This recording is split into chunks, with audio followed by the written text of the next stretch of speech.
നമസ്കാരം, ഞാൻ ബൈജു നായർ. നമ്മുടെ ചാനലിലേക്ക് സ്വാഗതം. ഞാൻ ഒരു വർഷം മുമ്പ് എൻ്റെ വീട് പണിതപ്പോൾ അതിൽ ഒരു 10 kV സോളാർ വെച്ചു. സത്യം പറഞ്ഞാൽ ഞാൻ വലിയ ഉപദേശത്തിനൊന്നും തേടാൻ പോയില്ല. ഉപദേശം തേടാൻ പോകുമ്പോൾ വളരെ കൺഫ്യൂസിംഗ് ആയിട്ടുള്ള ഉപദേശങ്ങളൊക്കെയാണ് എനിക്ക് കിട്ടിക്കൊണ്ടിരുന്നത്. പക്ഷേ ഞാൻ ഒരു വർഷം കഴിഞ്ഞപ്പോൾ വളരെ ഹാപ്പിയാണെന്നാണ് പറയേണ്ടത്. എനിക്ക് മാക്സിമം വന്നിരിക്കുന്ന കറണ്ട് ചാർജ് എന്ന് പറയുന്നത് 310 രൂപയാണ്. സാമാന്യം വലിയൊരു വീടാണ്, ധാരാളം AC-കളും മറ്റ് എല്ലാ ഇലക്ട്രിക് സാധനങ്ങളെല്ലാം തന്നെ ഉണ്ടെങ്കിലും അത്ര എനിക്ക് കറണ്ട് ചാർജ് വരുന്നുള്ളൂ. അതിന് മുമ്പ് ഞാൻ താമസിച്ചത് വളരെ ചെറിയൊരു അപ്പാർട്ട്മെൻറ്റാണ്. അവിടെ ആകെ 2 AC മാത്രമുള്ളപ്പോൾ എനിക്ക് 15,000 രൂപയോളം കറണ്ട് ബില്ല് വരാറുണ്ടായിരുന്നു. അങ്ങനെ നോക്കുമ്പോൾ ഞാൻ വളരെ ഹാപ്പിയാണ്. എന്ന് തന്നെയല്ല, ഞാൻ ഈ സോളാർ വയ്ക്കാൻ വേണ്ടി ഉപയോഗിച്ച ആ ഒരു പണം എന്ന് പറയുന്നത് എനിക്കൊരു 3 വർഷത്തിനുള്ളിൽ, 3 വർഷം പോലും വേണ്ട, ഒരു 2-2.5 വർഷം കൊണ്ട് എനിക്ക് തിരിച്ചു കിട്ടുമെന്നാണ് മനസ്സിലാകുന്നത്. അപ്പോൾ എൻ്റെ അടുത്ത് പലരും വീട്ടിൽ വരുമ്പോൾ ചോദിക്കാറുണ്ട്, പലരും ഇങ്ങനെ സംശയിച്ച് നിൽക്കുകയാണ്. വീട്ടിലൊക്കെ വരുന്നത് ഇത് സോളാർ വെച്ചോ, എങ്ങനെയുണ്ട് ഇത്? നമ്മൾ അന്വേഷിക്കുമ്പോഴത്തേക്കും വളരെ കൺഫ്യൂസിംഗ് ആയിട്ടുള്ള ഉത്തരങ്ങളൊക്കെ ആണല്ലോ. ശരിക്കും ഇത് ലാഭമാണോ? അതുപോലെ തന്നെ ഇതിൻ്റെ ഒരു ചിലവ് തിരിച്ച് കിട്ടുമോ? പിന്നെ ഇലക്ട്രിസിറ്റി ബോർഡിൻ്റെയൊക്കെ പല നയങ്ങളൊക്കെ മാറി വരുമ്പോൾ ഇതൊക്കെ പ്രശ്നമാകുമോ? ഇങ്ങനെ പല സംശയങ്ങളും പലർക്കുമുണ്ട്. അപ്പോൾ ഞാൻ ആലോചിച്ചു ഇതിനെപ്പറ്റി ഒരു വീഡിയോ ചെയ്യണം. കാരണം എപ്പോഴും നമ്മൾ ചെയ്തുകൊണ്ടിരിക്കുന്ന വീഡിയോകൾ ഇത്തരത്തിലുള്ള പല ചോദ്യങ്ങളുടെ ഉത്തരങ്ങളായിട്ടാണ്. അങ്ങനെ ഇരിക്കുമ്പോൾ അതിന് ഉത്തരം പറയാൻ പറ്റുന്ന ഒരാളെ എനിക്ക് കിട്ടി. അതാണ് ഷറഫുദ്ദീൻ. നമസ്കാരം. നമസ്കാരം. കേരളത്തിലെ വളരെ അറിയപ്പെടുന്ന ഒരു സോളാറൊക്കെ ഫിറ്റ് ചെയ്ത് കൊടുക്കുന്ന വലിയ കമ്പനിയുണ്ട്. ബേമൻ സോളാർ എന്നാണ് അതിൻ്റെ പേര്. 4 സ്ഥലത്ത്, അതായത് വളാഞ്ചേരി, പട്ടാമ്പി, കൊച്ചി, പിന്നെ ഒരു സ്ഥലത്ത് കൂടെ ഉണ്ടല്ലോ, കൂത്തുപറമ്പ്. ഇങ്ങനെ 4 സ്ഥലങ്ങളിൽ ഇവർക്ക് ഓഫീസുകളൊക്കെ ഉണ്ട്. ഈ ഒരു 5 വർഷം കൊണ്ട് തന്നെ 2500-ലധികം സോളാർ ഫിറ്റ് ചെയ്ത്, സോളാർ എന്തായാലും പറയുന്നത് നമ്മൾ സോളാർ പ്ലാന്റുകൾ ഫിറ്റ് ചെയ്ത് കൊടുത്ത പ്രവൃത്തി പരിചയമുണ്ട്. അപ്പോൾ നമുക്ക് പല കാര്യങ്ങളും ചോദിച്ച് മനസ്സിലാക്കാം. പുതുതായിട്ട് വീട് വയ്ക്കുന്നവർക്കും ഇപ്പോൾ വീടുകളുള്ളവർക്കും നമ്മൾ സോളാർ വീട്ടിൽ വെക്കണമോ എന്നുള്ള ചോദ്യത്തിന് ഉത്തരമായിട്ടാണ് ഞാൻ ഈ വീഡിയോ പ്രതീക്ഷിക്കുന്നത്. അപ്പോൾ ഞാനീ പറഞ്ഞ പോലെ എനിക്ക് വളരെ ലാഭകരമായിട്ടാണ് അനുഭവപ്പെട്ടത് ഇതുവരെ. ഒരു 10 kV വെച്ചു, വീട്ടിലെ എല്ലാ കാര്യങ്ങളും ഇഷ്ടംപോലെ നമ്മൾ ഉപയോഗിക്കുന്നുണ്ട്. ലാവിഷായിട്ട് കറണ്ട് നമ്മൾ നേരെ ഇലക്ട്രിസിറ്റി ബോർഡിൻ്റെ ഗ്രിഡിലേക്ക് കൊടുക്കുകയുമാണ് ചെയ്യുന്നത്. അതാണിപ്പോൾ എൻ്റെ ഒരു അവസ്ഥ. അത് ശരിക്കും പറഞ്ഞാൽ ഈ ഒരു 2500-ഓളം സോളാർ പ്ലാന്റുകൾ ഫിറ്റ് ചെയ്ത ആളെന്നുള്ള നിലയ്ക്ക് എല്ലാവർക്കും ലാഭകരമായിട്ടാണോ ഇത് മുന്നോട്ട് പോയിക്കൊണ്ടിരിക്കുന്നത്? തീർച്ചയായും. കറണ്ട് ബില്ലിനെ ബേസ് ചെയ്തിട്ട്, കറണ്ട് ബില്ല് ഇതിലൊരു പ്രധാന ഘടകമാണ്. ഇപ്പോൾ ഒരു 5000 രൂപ കറണ്ട് ബില്ല് വരുന്ന ഒരു 3 kW സോളാർ പ്ലാന്റാണ് വെക്കേണ്ടത്. അതേപോലെ ഒരു 1500-1000 രൂപ കറണ്ട് ബില്ല് വരുന്നതിന് സോളാർ വെക്കേണ്ടതില്ല. 5000 പ്ലസ് അതിന് മുകളിലേക്ക് കറണ്ട് ബില്ല് വരുന്ന ഒരു കസ്റ്റമർ സോളാർ വെക്കുകയാണെങ്കിൽ തീർച്ചയായിട്ടും അതിൻ്റെ ROI ഒരു 2.5 വർഷം കൊണ്ട് തന്നെ റിട്ടേൺ കിട്ടും. നീണ്ടൊരു 20 വർഷക്കാലത്തോളം വളരെ ഫ്രീ ആയിട്ട്, വൈജേട്ടൻ പറഞ്ഞ പോലെ തന്നെ ഫ്രീ ആയിട്ട് സോളാർ നീണ്ട കാലം ഉപയോഗിക്കാൻ പറ്റും. അപ്പോൾ നമ്മളിപ്പോൾ ഒരു സാധാരണ, ഇപ്പോൾ കേരളത്തിലെ ഒരു സാധാരണ കുടുംബം എന്ന് പറയുന്നത് ഒരു 2 ബെഡ്റൂമും ഒരു ലിവിംഗ് റൂം, ഒരു അടുക്കള, ഒരു ഡൈനിങ് റൂം, ഇത്രയുള്ളൊരു വീടായിരിക്കും. ആ വീട്ടിലേക്ക് 3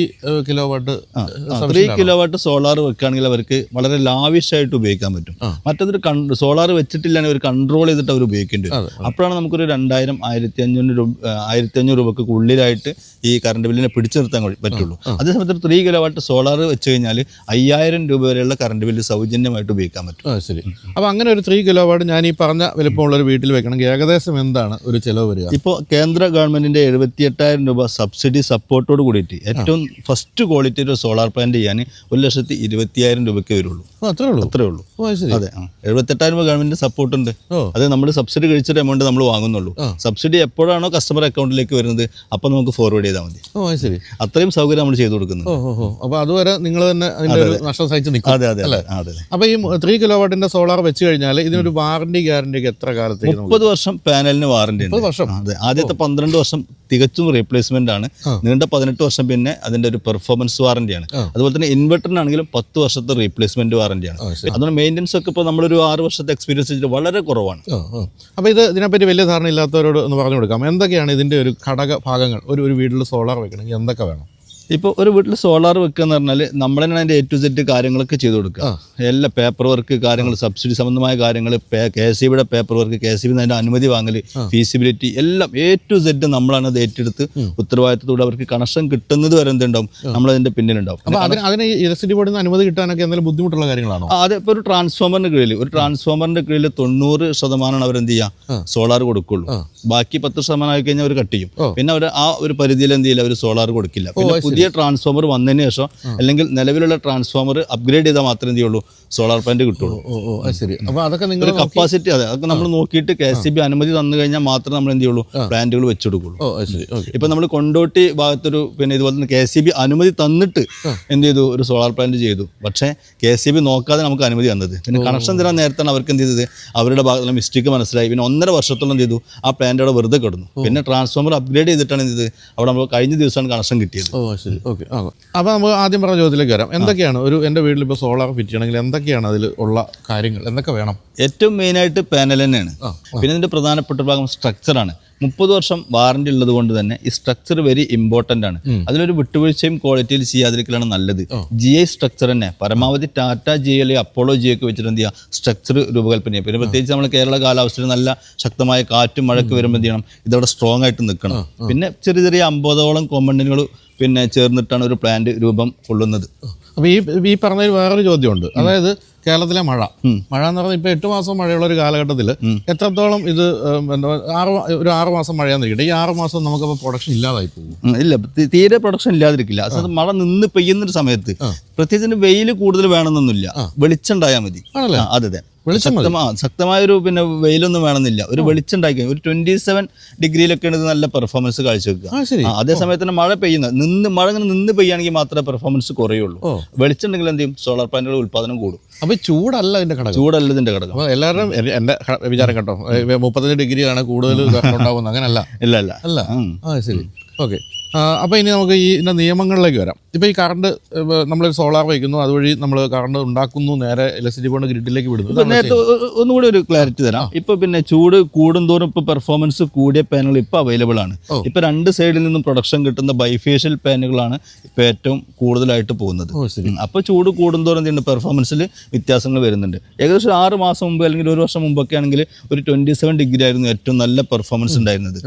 അപ്പൊ ഈ ബൈഫേഷ്യൽ എന്ന് പറയുമ്പോഴത്തേക്കും നമ്മൾ സാധാരണ പാനൽ സ്ഥാപിക്കുന്നത് ഇങ്ങനെയാണല്ലോ. അതെ, അപ്പം ഇതിന്റെ താഴെയാണ് ഗ്ലാസ്. അതെ, 2 സൈഡിൽ നിന്ന് എന്തെങ്കിലും പ്രൊഡക്ഷൻ കിട്ടുന്നു. വെളിച്ചം റിട്ടേൺ അടിച്ചുകൊണ്ട് പ്രൊഡക്ഷൻ കിട്ടുന്നതാണ് ബൈഫേഷ്യൽ പാനുകളുടെ പ്രത്യേകത. അപ്പോൾ വെയിൽ കൂടുമ്പോൾ ഇതിന്റെ കുറച്ച് പ്രൊഡക്ഷൻ കൂടുതൽ എഫിഷ്യൻസി കൂടുതൽ കിട്ടുന്നുണ്ട്. ശരി. അപ്പോൾ ഇപ്പം നമ്മൾ ഈ പാനലുകളെ പറ്റി പറയുമ്പോൾ പാനലുകൾ പല രാജ്യങ്ങളിൽ നിന്ന് വരുന്നതാണോ? അതിന് നിലവാര വ്യത്യാസമുണ്ടോ?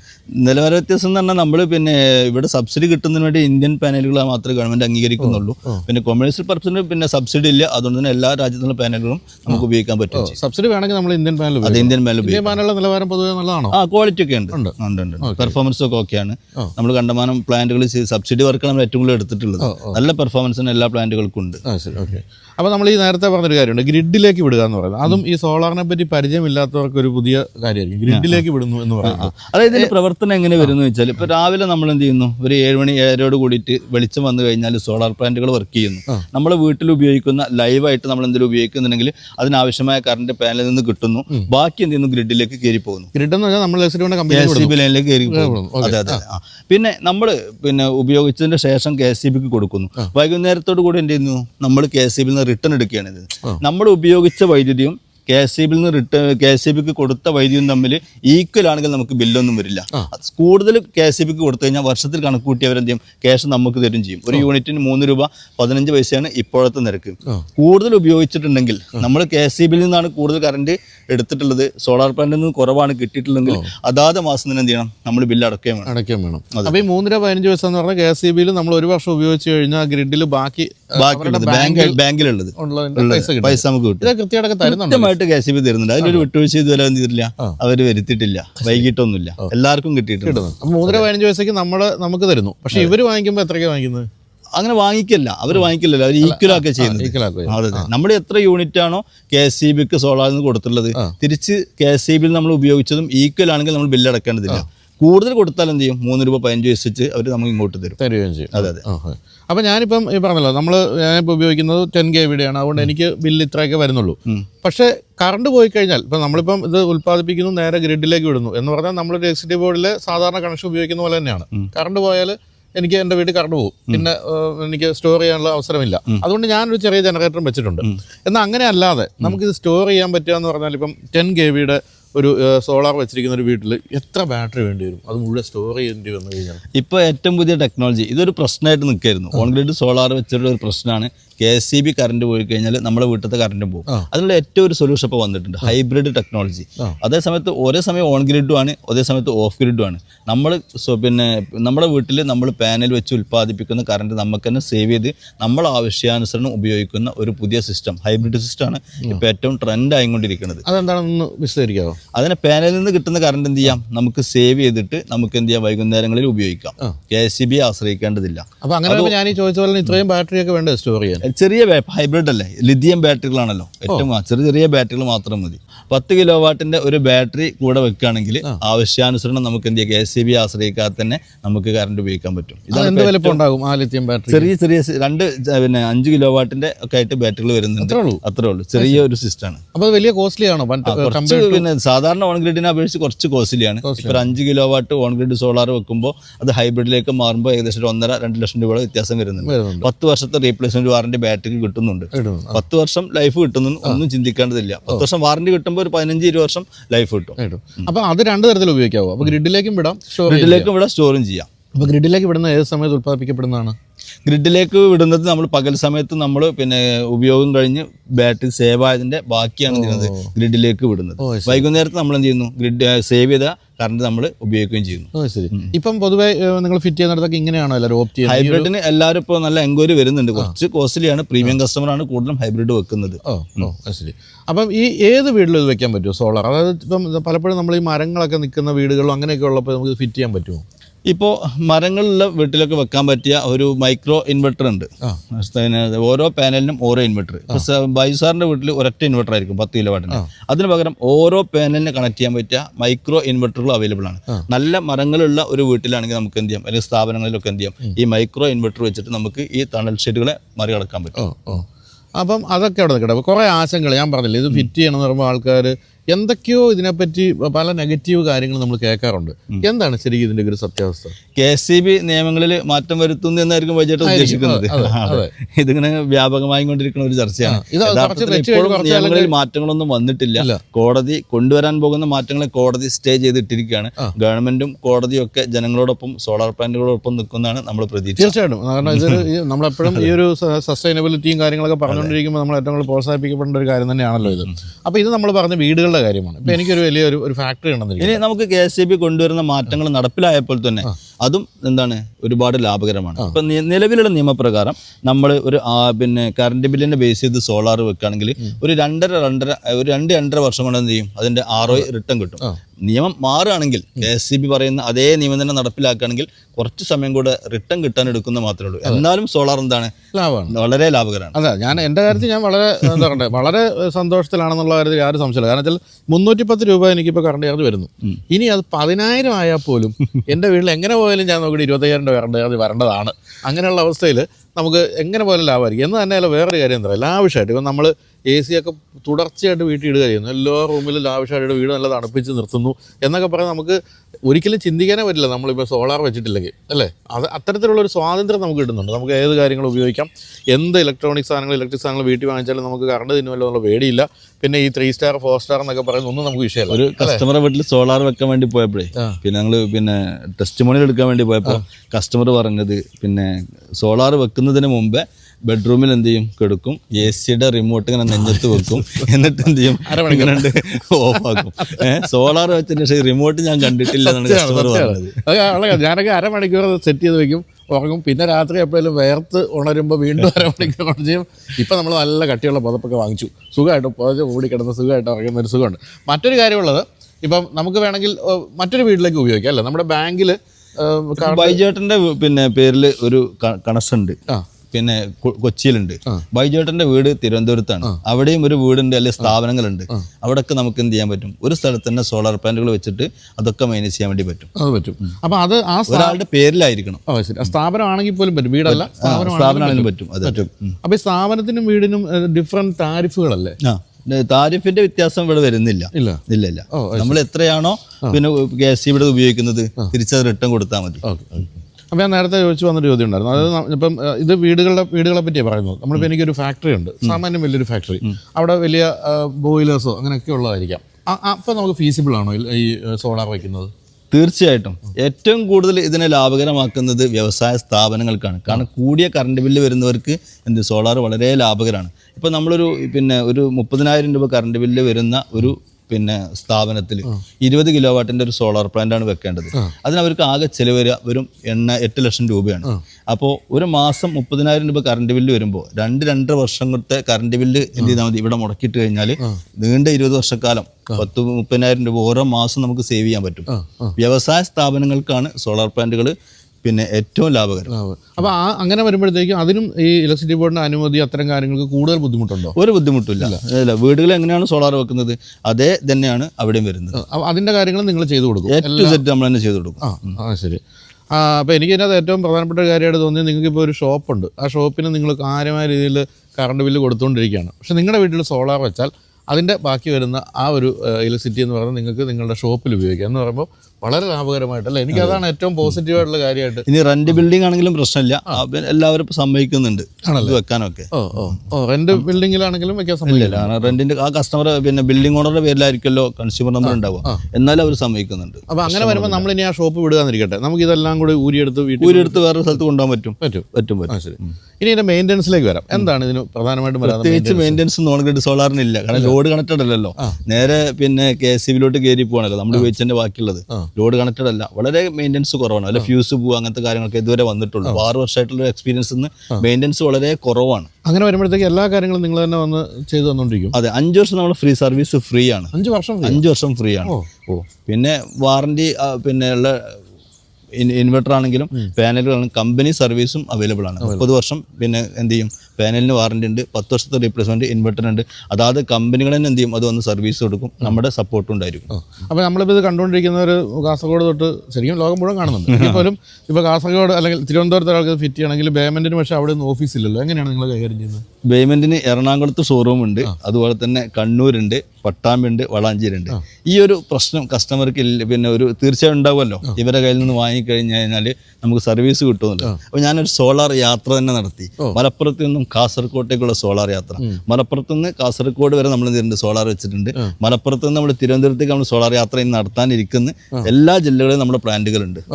അപ്പോൾ എവിടെയാണെങ്കിലും 24/7 സപ്പോർട്ടാണ്. അപ്പം ഞാനിപ്പോൾ ഒരു വീട് വെക്കാൻ പോകുമ്പോൾ ആദ്യം നിങ്ങളെ കൺസൾട്ട് ചെയ്തിട്ട് വേണോ എവിടെയാണ് സോളാർ വെക്കണം, അതോ ഇത് മുഴുവൻ തീർന്നിട്ട് നിങ്ങളെ സമീപിച്ചാൽ മതിയോ? പുതിയൊരു വീട് വെക്കുന്നത് തീർച്ചയായും ഒരു കൺസൾട്ടിങ് എടുക്കുന്നത് നല്ലതാണ്. അപ്പോൾ നമുക്ക് ഒരുപാട് കാര്യങ്ങൾ അതിൽ ചെയ്തു കൊടുക്കാൻ വേണ്ടി പറ്റും. എല്ലാ വീടുകളിലും ഈ റൂഫിൽ ഇത് വെക്കാൻ പറ്റുള്ളൂ? നമ്മളിപ്പം സിയാലിൽ നെടുമ്പാശ്ശേരി പോകുമ്പോൾ മുഴുവൻ നിലത്താണ് വെച്ചിരിക്കുന്നത്, അങ്ങനെ ഒരു സാധ്യത ഉണ്ടോ? എല്ലാ സാധ്യതകളും നമുക്ക് വെളിച്ചം കിട്ടിയാൽ മതി. ഈ പാനലുകൾക്കും ഇതും ചെയ്ത് തണല് വിടരുത്. റൂഫിന്റെ മേലെ വെക്കുകയാണെങ്കിൽ സൗകര്യമാണ്, പിന്നെ ഒരു കാഴ്ചക്കൊക്കെ ഭംഗിയാണ്, പിന്നെ സ്ഥലം മുടക്കൊന്നുമില്ല, വെറുതെ ഒഴിഞ്ഞെടുക്കുന്ന സ്ഥലമല്ലേ, അത്രയും കുറെ സൗകര്യം നമുക്ക് ഉപയോഗപ്പെടുത്താം. അതിൻ്റെതായ ബുദ്ധിമുട്ടും കുറച്ചൊക്കെ ഉണ്ട്, അത് കയറി അടക്കൊന്ന് ക്ലീൻ ചെയ്ത് കൊടുക്കണം. ഞാൻ ചോദിക്കാൻ വന്നതാണ്, പൊടി എന്ന് പറയുന്നത് അപ്പോൾ നമ്മൾ ഇടയ്ക്കിടയ്ക്ക് ക്ലീൻ ചെയ്യണം പാനൽ? അതായത് മാസത്തിലൊന്ന് പ്ലാന്റിന്റെ മേലെ കയറി നോക്കുക, വല്ല പക്ഷിക്കാഷ്ടങ്ങളോ പൊടികളൊക്കെ ഉണ്ടെങ്കിൽ എന്ത് ചെയ്യുക, ജസ്റ്റ് ഒന്ന് വെള്ളം ഒഴിച്ചൊന്ന് മോപ്പ് കൊണ്ട് വടിച്ചു കൊടുത്താൽ മതി. ചെറിയൊരു ക്ലീനിങ്. നമ്മളൊരു കാർ ഉപയോഗിക്കുമ്പോൾ അതിന്റെ അഴുക്ക് കളയുന്ന പോലെ തന്നെയാണ് ഒരു പ്ലാന്റുകൾ ഉപയോഗിക്കുമ്പോൾ ഉണ്ടാവേണ്ടത്. അതിന് പകരമായിട്ട് ഇപ്പോൾ എൻ്റെ വീട്ടിൽ സ്പ്രിംഗ്ലറും കൂടെ വെച്ചിട്ടുണ്ട്, നമുക്ക് സ്വിച്ച് ഇട്ട് കഴിഞ്ഞാൽ ഒന്നുകൂടി സൗകര്യമാണ്, കഴുകി അങ്ങ് പോകുന്നുണ്ട്. അതിന് വലിയ ചിലവുള്ള കാര്യമില്ല, എക്സ്ട്രാ അധികം പൈസയൊന്നും അതിനായിട്ടില്ല. അപ്പോൾ എന്താണ് ഷർഫുദ്ദീൻ്റെ ഒരു നിഗമനം? കേരളത്തിലെ ജനങ്ങൾ സോളാറിലേക്ക് മാറുമോ? ഉടനെ മാറിക്കഴിഞ്ഞിട്ടുണ്ട്. ഇന്ത്യയിൽ തന്നെ 4ാം സ്ഥാനത്താണ് ഇപ്പോൾ കേരളം നിൽക്കുന്നത്. കൊച്ചു സംസ്ഥാനമാണല്ലോ, എന്നിട്ടും 4ാം സ്ഥാനത്ത് നമ്മളുണ്ട്. അതൊരു അഭിമാനിക്കാവുന്ന തന്നെയാണല്ലോ. ശരി. എനിക്ക് തോന്നുന്നു അതിന് വേറൊരു കാരണം ഉള്ളതെന്ന് വെച്ചാൽ മലയാളികളാണ് ഏറ്റവും കൂടുതൽ ഇലക്ട്രിക് കാറുകളും ബൈക്കുകളും സ്കൂട്ടറൊക്കെ വാങ്ങിച്ചുകൊണ്ടിരിക്കുന്നത്. അതെ. അപ്പോൾ അത് ഞാൻ പറയാൻ വിട്ട ഒരു പോയിന്റാണ്. ഇപ്പോൾ ഞാൻ പറഞ്ഞ എൻ്റെ വീട്ടിൽ ഇത്രയും കാര്യങ്ങൾ കൂടാതെ ഒരു ഇലക്ട്രിക് കാറുണ്ട്, ഇത് അവിടെ കിടപ്പുണ്ട്, നമ്മുടെ കോമറ്റ്. ഈ കോമറ്റൊക്കെ 100% ഫ്രീ ആയിട്ട് ഇപ്പോൾ ഓടിക്കൊണ്ടിരിക്കുന്നത്. കാരണം നമ്മുടെ വീട്ടിൽ സോളാർ ഉള്ളതുകൊണ്ട് തന്നെ കറണ്ട് ചാർജ് ആകുന്നില്ല, അതുകൊണ്ട് തന്നെ സോളാറിനും പൈസ ആകുന്നില്ല, ചാർജ് ചെയ്യാൻ പറ്റി പൈസ ആകുന്നില്ല. അതൊരു വലിയൊരു ഫാക്ടറാണ്. ഇപ്പം നിങ്ങൾ വളരെ വലിയ കൂടിയ റേഞ്ചുള്ള ഒരു ഇലക്ട്രിക് കാർ വാങ്ങിക്കുകയാണെങ്കിൽ നിങ്ങൾക്ക് പൂർണ്ണമായിട്ടും വീട്ടിൽ ചാർജ് ചെയ്ത് ഫ്രീ ആയിട്ട് തന്നെ ഓടിച്ചു നടക്കാം, സൗജന്യമായിട്ട് ഓടാൻ പറ്റും, 1 രൂപ ചിലവുണ്ടാവില്ല. എനിക്ക് തോന്നുന്നു കേരളത്തിലെ ഈ ഒരു പെനിട്രേഷൻ ഒരു പ്രധാനപ്പെട്ട കാരണം EV-കളാകാനുള്ള സാധ്യതയുണ്ട്. പലരും പറയാറുണ്ട്, നമ്മുടെ റാപ്പിഡ് ഫെയറിലൊക്കെ വരുന്ന പലരും പറയാറുണ്ട് വീട്ടിൽ സോളാർ വെച്ച് വണ്ടി വാങ്ങിച്ചപ്പോൾ എന്ന് പറയുന്നുണ്ട്. രണ്ടും കൂടെ ചേരുമ്പോഴേക്കും നമുക്ക് ഏറ്റവും കൂടുതൽ ലാഭം കിട്ടുന്നത്. പിന്നെ എന്തൊക്കെയാണ് ഇപ്പോൾ ഈ ഒരു രംഗത്ത് പുതിയ പരീക്ഷണങ്ങൾ നടക്കുന്നത്? എന്തൊക്കെ മാറ്റങ്ങളാണ് സംഭവിച്ചുകൊണ്ടിരിക്കുന്നത്? വലിയ പരീക്ഷണങ്ങൾ തന്നെ നടന്നുകൊണ്ടിരിക്കുന്നുണ്ട്. ചിലപ്പോൾ നമ്മുടെ വീടിൻ്റെ റൂഫ് വരെ സോളാർ പാനലുകളായിട്ട് മാറുന്ന ഒരു സ്വപ്നം പിന്നെ വളരെ അടുത്ത് തന്നെ ഉണ്ടാവാൻ സാധ്യതയുണ്ട്. പ്രത്യേകിച്ച് ചൈനയിലാണ് ഇതിൻ്റെ പരീക്ഷണമൊക്കെ നടന്നുകൊണ്ടിരിക്കുന്നത്. പിന്നെ വലിയ റൂഫ് ഷീറ്റുകൾ സോളാർ പാനലുകളായിട്ട് വരാനുള്ള സാധ്യതകളുണ്ട്. പിന്നെ വലിയ മാറ്റങ്ങളാണ് വന്നുകൊണ്ടിരിക്കുന്നത്. ഇപ്പോൾ ഈ ഹൈബ്രിഡ് തന്നെ ഏറ്റവും പുതിയ മാറ്റമാണ്. ഹൈബ്രിഡ് എന്ന് പറഞ്ഞപ്പോൾ നമ്മൾ മറ്റ് സംസ്ഥാനങ്ങളെ ആശ്രയിച്ചുകൊണ്ടാണ് നമ്മുടെ സംസ്ഥാനം പിന്നെ ഭക്ഷ്യരംഗത്താണെങ്കിലും മറ്റ് മേഖലകളിലാണൊക്കെ മുന്നോട്ട് പോയിക്കൊണ്ടിരിക്കുന്നത്. പക്ഷേ ഈ ഒരു ഹൈബ്രിഡ് ടെക്നോളജി നമ്മൾ ഇംപ്ലിമെൻറ്റ് ചെയ്യുന്നതിലൂടെ ഊർജ്ജ മേഖലയിൽ ഒരു സ്വയം പര്യാപ്ത സംസ്ഥാനമായിട്ട് നമുക്ക് മാറാൻ വേണ്ടി പറ്റും. നമ്മൾ തന്നെ എന്ത് ചെയ്യുന്നു, നമ്മുടെ വീട്ടിൽ സോളാർ പ്ലാന്റുകൾ വെച്ചിട്ട് വൈദ്യുതി ഉൽപ്പാദിപ്പിച്ച് സേവ് ചെയ്ത് നമ്മുടെ ആവശ്യാനുസരണം ഉപയോഗിച്ച് നമുക്ക് എന്ത് ചെയ്യാൻ പറ്റും, ഈ മേഖലയിൽ വലിയ മുന്നേറ്റം നടത്താൻ വേണ്ടി പറ്റും. അപ്പോൾ അങ്ങനെ ഒരു പോക്കാണ് ഇപ്പോൾ പൊയ്ക്കൊണ്ടിരിക്കുന്നത്. സാധാരണ ഗതിയിൽ വീട്ടിൽ ഇപ്പോൾ ഈ പറഞ്ഞ ഒരു 3 കിലോവാട്ടിൻ്റെ ഒരു സോളാർ സിസ്റ്റം വെക്കണമെങ്കിൽ എത്ര ദിവസം എടുക്കും? ഒരു 1 വീക്ക് KSEBിയുടെ അനുമതി കിട്ടിക്കഴിഞ്ഞാൽ 1 വീക്ക് കൊണ്ട് നമുക്ക് A to Z കാര്യങ്ങൾ ചെയ്ത് തീർക്കാൻ വേണ്ടി പറ്റും. അതിനുശേഷം നമ്മൾ ഇടയ്ക്ക് വന്ന് മോണിറ്റർ ചെയ്യുകയും ചെയ്യും. 6 മാസം കൂടുമ്പോൾ നമ്മൾ പിന്നെ ടെക്നിക്കൽ എഞ്ചിനീയർമാർ അവിടെ വന്നിട്ട് അത് എന്ത് ചെയ്യും, എല്ലാ ചെക്ക് ലിസ്റ്റ് പിന്നെ ഓക്കെ അടിച്ച് പോകും. ഓരോ 6 മാസം കൂടുമ്പോൾ 5 വർഷം വരെ അത് ഫ്രീ ആണ്. അപ്പോൾ എന്താണ് ഇപ്പം ഇത്രയും കാലം ഇതിൽ ഈ രംഗത്ത് നിൽക്കുന്ന ആളെന്നുള്ളതിലേക്ക് ഏത് തരത്തിലുള്ള ഒരു ഇതാണ് ഞാൻ സ്വീകരിക്കേണ്ടത്? അതായത് ഗ്രിഡിലേക്ക് വിടുകയാണ് ചെയ്യേണ്ടത്, സ്റ്റോർ ചെയ്യുകയാണ്, എന്താണ് ഒരു ഉപദേശം? ഹൈബ്രിഡ് സിസ്റ്റമാണ് ഏറ്റവും നല്ലത്. നമുക്ക് നമ്മുടെ ആവശ്യാനുസരണം നമ്മൾ എന്ത് ചെയ്യുന്നു, വൈദ്യുതി സേവ് ചെയ്ത് നമ്മുടെ ആവശ്യാനുസരണം നമ്മൾ ഉപയോഗിക്കുന്നു എന്നുള്ളത് തന്നെയാണ് നമ്മൾ പിന്നെ സ്വീകരിക്കേണ്ടത്. അപ്പോൾ എന്തായാലും ഞാൻ ഈ പറഞ്ഞ പോലെ ഞാൻ എൻ്റെ സോളാർ വയ്ക്കുന്ന സമയത്ത് ബേമെൻറ്റിനെ പറ്റി കേട്ടിട്ടില്ലായിരുന്നു. അതുകൊണ്ട് തന്നെ ഞാൻ പറഞ്ഞില്ല, ഞാൻ പഠിച്ചിട്ടേ ഇല്ല ഇതിനെപ്പറ്റി. ഞാൻ എൻ്റെ ഒരു ഫ്രണ്ടിനോട് ചോദിച്ചപ്പം കക്ഷി പറഞ്ഞു എൻ്റെ വീട്ടിൽ വെച്ച ആളുണ്ട്, ഞാൻ വിളിച്ച് പരിചയപ്പെടുത്തരാമെന്ന് പറഞ്ഞു. അങ്ങനെ വന്ന് എൻ്റെ വീട്ടിൽ ഫിറ്റ് ചെയ്യാൻ കുഴപ്പമൊന്നുമില്ല, പോകുന്നുണ്ട്. എങ്കിൽ പോലും ഇത് കണ്ടുകൊണ്ടിരിക്കുന്ന അങ്ങനെ പലർക്കും പല ബന്ധങ്ങളും ഒക്കെ ഉണ്ടാകാം, സോളാർ ഫിറ്റ് ചെയ്യുന്ന കമ്പനികളൊക്കെ ആയിട്ട്. പക്ഷേ എന്തുകൊണ്ടാണ് ഞാൻ ബേമെൻറ്റിനെ സെലക്ട് ചെയ്യണം എന്ന് തീരുമാനിച്ചത്? എന്തായിരിക്കണം അതിനൊരു കാരണം? എല്ലാ മേഖലയിലും മാറ്റങ്ങൾ വന്നുകൊണ്ടിരിക്കുന്ന പോലെ തന്നെ സോളാർ മേഖലയിലും മാറ്റങ്ങൾ വളരെ വേഗത്തിലാണ് വന്നുകൊണ്ടിരിക്കുന്നത്. ഈ വരാൻ പോകുന്ന മാറ്റങ്ങളെ വളരെ മുൻകൂട്ടി കണ്ടുകൊണ്ട് അത് ആവശ്യാനുസരണം നമ്മുടെ കസ്റ്റമറിലേക്ക് ഇംപ്ലിമെൻ്റ് ചെയ്യുന്ന ഒരു R&D ഡിപ്പാർട്ട്മെൻറ്റ് എന്ത് ചെയ്യുന്നു, നമ്മുടെ കീഴിൽ 24/7 ആയിട്ട് തന്നെ വർക്ക് ചെയ്യുന്നുണ്ട്. ഇപ്പം നമ്മൾ തലശ്ശേരിയിൽ ഒരു ഏകദേശം 2 വർഷം മുമ്പ് നമ്മൾ വലിയൊരു വീടാണ്, അവിടെ AC ഉണ്ട്, പിന്നെ സെൻട്രൽ AC ഉണ്ട്, അതുപോലെ തന്നെ ലിഫ്റ്റ് ഉണ്ട്, എല്ലാവിധ ആധുനിക ടെക്നോളജികളും ഇംപ്ലിമെൻ്റ് ചെയ്തൊരു വീടാണ്. ഇവിടെ നമ്മളൊരു ഓൺ ഗ്രിഡ് സോളാർ വെച്ച് കഴിഞ്ഞാൽ കറണ്ട് പോയി കഴിഞ്ഞാൽ അവരെന്ത് ചെയ്യണം? ഇപ്പം നേരത്തെ സാറ് പറഞ്ഞ പോലെ ജനറേറ്ററോ അല്ലെങ്കിൽ ഇൻവെർട്ടർ ബാറ്ററി ബാക്കപ്പിനെ ആശ്രയിച്ച് മുന്നോട്ട് പോകണം. ഇതിനൊരു സൊല്യൂഷൻ നമ്മൾ തേടിക്കൊണ്ട് ബേമെൻറ്റ് സ്വന്തമായി വികസിപ്പിച്ചെടുത്ത ഒരു മൈക്രോ ഹൈബ്രിഡ് സിസ്റ്റം ചെയ്തു നമ്മളവിടെ ഇംപ്ലിമെൻ്റ് ചെയ്തു. അപ്പോൾ അത്ര നമ്മുടെ R&D ഡിപ്പാർട്ട്മെൻറ്റ് വളരെ എന്ത് ചെയ്യുന്നു, സ്ട്രോങ് ആയിട്ട് നിൽക്കുന്നു. അതുപോലെ തന്നെ ആഫ്റ്റർ സപ്പോർട്ട് കൊടുക്കുന്നുണ്ട്. ഈ മാറ്റങ്ങളെ മുൻകൂട്ടി കണ്ട് അത് ആവശ്യാനുസരണം എല്ലാം നമ്മൾ ഇംപ്ലിമെൻ്റ് ചെയ്യുന്നില്ല, കസ്റ്റമർക്ക് ബെനിഫിറ്റ് ഉണ്ടെങ്കിൽ അത് മാത്രം നമ്മൾ എന്ത് ചെയ്യുന്നു, ഇംപ്ലിമെൻ്റ് ചെയ്ത് കൊടുക്കുന്നു. പിന്നെ നമ്മളൊരു സൈറ്റ് പോയി കഴിഞ്ഞാൽ ആ സൈറ്റിനെ നോക്കി ഒരു 25 വർഷം 30 വർഷം നമ്മുടെ പ്ലാന്റുകൾ യാതൊരുവിധ തടസ്സങ്ങളും ഇല്ലാതെ അവിടെ പ്രവർത്തിക്കുന്നു എന്ന് ഉറപ്പുവരുത്തി മാത്രമേ നമ്മൾ എന്ത് ചെയ്യുന്നുള്ളൂ, പ്ലാന്റുകൾ വെച്ചെടുക്കുന്നുള്ളൂ. ഇപ്പോൾ നമ്മളൊരു 10 സെൻറ്റ് 5 സെൻറ്റ് വീടൊക്കെ ആയിരിക്കും, ചിലപ്പം തൊട്ടപ്പുറത്തെ സ്ഥലം നമ്മുടേതായിരിക്കില്ല. അവിടെ ഭാവിയിൽ വലിയ മരങ്ങൾ വളർന്നു വരാൻ സാധ്യത ഉണ്ടെന്ന് കണ്ടു കഴിഞ്ഞാൽ നമ്മളെ കസ്റ്റമർക്ക് അത് വിശദീകരിച്ചു കൊടുക്കും. ഇവിടെ പ്ലാന്റ് വെച്ച് കഴിഞ്ഞാൽ ഒരു 5 വർഷം 10 വർഷം കഴിഞ്ഞാൽ ഈ മരങ്ങൾ എന്ത് ചെയ്യും, വളർന്നു വലുതായി ഈ പ്ലാന്റുകൾക്ക് തടസ്സമാവും. അപ്പോൾ നിങ്ങളുടെ പിന്നെ പ്ലാന്റുകൾ വർക്ക് ചെയ്താവും, പ്രൊഡക്ഷൻ കിട്ടാതാവും. നമ്മൾ എന്താണ് ചെയ്യേണ്ടത് അവരോട് തന്നെ ചോദിച്ചു നോക്കും. വെക്കണമെങ്കിൽ എന്ത് ചെയ്യാം, നമ്മൾ വെച്ചുതരാം, പക്ഷേ ഇത്രയും ബുദ്ധിമുട്ടുകൾ ഇവിടെ ഉണ്ട്. അപ്പോൾ ആവശ്യാനുസരണം കസ്റ്റമർക്ക് ബെനിഫിറ്റ് ഉണ്ടെങ്കിൽ മാത്രം നമ്മൾ എന്ത് ചെയ്തു, പ്ലാന്റുകൾ വെച്ചെടുക്കുള്ളൂ. നമ്മൾ എഞ്ചിനീയർമാർ ആ സൈറ്റ് സന്ദർശനം നടത്തി ഒരു വിദൂരമായ ഒരു കാഴ്ചപ്പാടോട് കൂടിയിട്ട് എന്ത് ചെയ്യുന്നു, പ്ലാന്റുകൾ ഇംപ്ലിമെന്റ് ചെയ്യുന്നുള്ളൂ. പിന്നെ നമ്മൾ ഇപ്പോൾ 2500 നമ്മൾ എത്തിയത് നമ്മൾ വെച്ച ഓരോ കസ്റ്റമറും വളരെ ഹാപ്പി ആയതുകൊണ്ട് തന്നെ അവരെന്ത് ചെയ്യുന്നു, ഒരു 50% കൂടുതൽ നമുക്ക് വരുന്ന സെയിൽ റെക്കമെൻഡ് സെയിലുകളാണ്.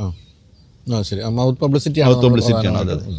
അപ്പോൾ എന്തായാലും നിങ്ങൾക്ക് ഈ പറഞ്ഞ പോലെ സോളാർ വെക്കണമെങ്കിലും നിങ്ങളിപ്പോൾ സോളാർ വെച്ചിട്ടുണ്ടെങ്കിൽ അത് നിങ്ങൾക്ക് ഹൈബ്രിഡാക്കി മാറ്റണമെങ്കിലും ഇത് സംബന്ധിച്ച് എന്ത് സംശയങ്ങളുണ്ടെങ്കിലും ഞാൻ വിളിക്കാനുള്ള നമ്പർ കൊടുക്കുക. ഇപ്പം നിങ്ങൾ പേയ്മെൻറ്റിൽ നിന്ന് തന്നെ ഇത് ഫിറ്റ് ചെയ്യണമെന്നൊന്നും അല്ല പറയുന്നത്, പക്ഷേ നിങ്ങൾ തീർച്ചയായിട്ടും സോളാറിലേക്ക് മാറാം, യാതൊരു ആശങ്കയും ഇല്ലാതെ എന്ന് 1.5 വർഷമായിട്ട് ഇത് ഉപയോഗിക്കുന്ന ആളെന്നുള്ളതിലേക്ക് എനിക്ക് ഉറപ്പിച്ച് പറയാൻ പറ്റും. അതാണ് ഞാൻ ഈ ഒരു വീഡിയോ കൊണ്ട് ഉദ്ദേശിച്ചത്. തീർച്ചയായിട്ടും നിയമങ്ങൾ മാറിക്കൊണ്ടിരിക്കാം, പക്ഷേ എങ്ങനെയൊക്കെ നിയമം മാറിയാലും ലാഭകരമായിരിക്കും. അതാണ് ഒരു കാര്യമുള്ളത്. അപ്പോൾ അതുകൊണ്ട് ഇനി ഇലക്ട്രിസിറ്റി ബോർഡിൻ്റെ പുതിയ നയങ്ങൾ വരുമോ, കോടതി വിധി വരുമോ, ഇതൊന്നും നിങ്ങൾ ചിന്തിക്കണം. നിങ്ങൾ ധൈര്യമായിട്ട് സോളാർ വെച്ചു, നിങ്ങൾക്ക് എങ്ങനെ പോയാലും ലാഭമായിരിക്കും. എന്ന് തന്നെയല്ല, നമ്മൾ ഏതൊരു ഉപകരണം ഉപയോഗിക്കുന്നതിലും കിട്ടുന്ന ഒരു സ്വാതന്ത്ര്യം എന്ന് പറയുന്നത് തീർച്ചയായിട്ടും നമുക്ക് അതാണ് ഏറ്റവും പ്രധാനപ്പെട്ട കാര്യം. AC ഇട്ട് അരമണിക്കൂർ കഴിഞ്ഞ് ഈ പറഞ്ഞ നെഞ്ചത്ത് റിമോട്ട് വെച്ച് കിടന്നുറക്കേണ്ട ഗതികൾ തീർച്ചയായിട്ടും ഉണ്ടായില്ല. സുഖമായിട്ട് ലാവിഷായിട്ട് ഉപയോഗിക്കാം, എങ്ങനെ നോക്കിയാലും ലാഭമായിരിക്കും. അപ്പം ഞാൻ നമ്പർ കൊടുക്കാം. അതിൽ നമ്മുടെ പ്രേക്ഷകർ എന്തെങ്കിലും സംശയം ഉണ്ടെങ്കിൽ ഫ്രീ സൈറ്റ് വിസിറ്റ് ഒക്കെ നമുക്ക് അവൈലബിൾ ആണ്.